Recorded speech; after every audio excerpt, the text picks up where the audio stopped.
Okay, now we're going to look at the advantages and disadvantages of what's it called?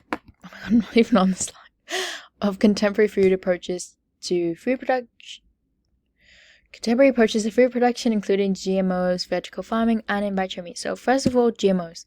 This is basically adding traits to a plant to make it more nutritious and more resistant to disease or pesticides by snipping out DNA directly responsible for this gene and transplanting it into newly developing plants.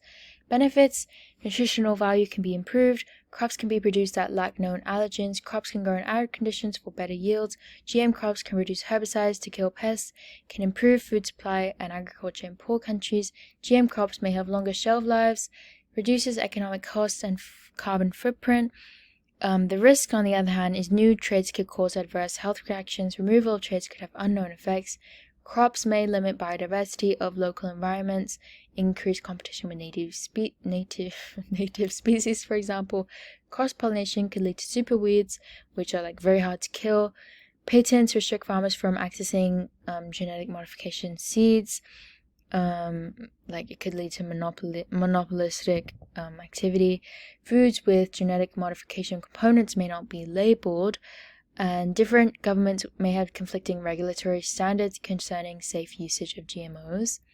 Okay, now hydroponics. So what is hydroponics? It's a method of growing plants using mineral nutrients in water without the use of soil, so soilless solution of growing plants. And the advantages is that no soil is needed, it's good for places with infertile soil, it's reusable, it saves water costs, soil-borne diseases are significantly reduced, water and nutrients are conserved and recycled, there's less pollution, it can be grown anywhere, it also requires less space, and there's high startup cost. Disadvantages is there's high startup costs. Any failure to the hydroponic system can lead to rapid death of the plants. Large amounts of energy are required to produce mineral wool, and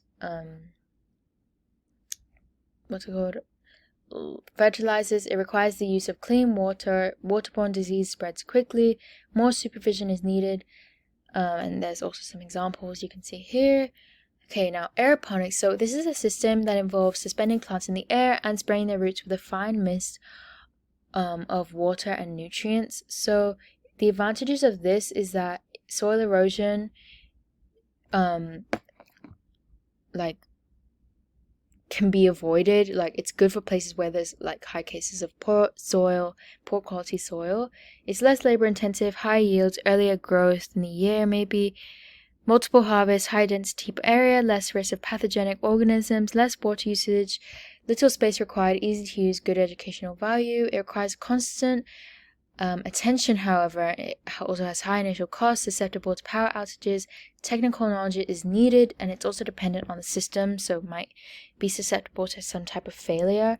And again, here's some different examples.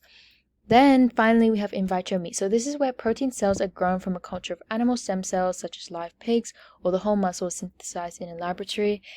Pros of this: it's safe space, it's sustainable, it reduces environmental impacts, extra health benefits could be added, extra nutrients, promotes animal welfare. Cons: it might not taste the same, thus investments might not be worth it. It might encourage increased consumption, which can lead to more non-communicable disease, heart disease, because of a consumption of a high-fat diet, for example.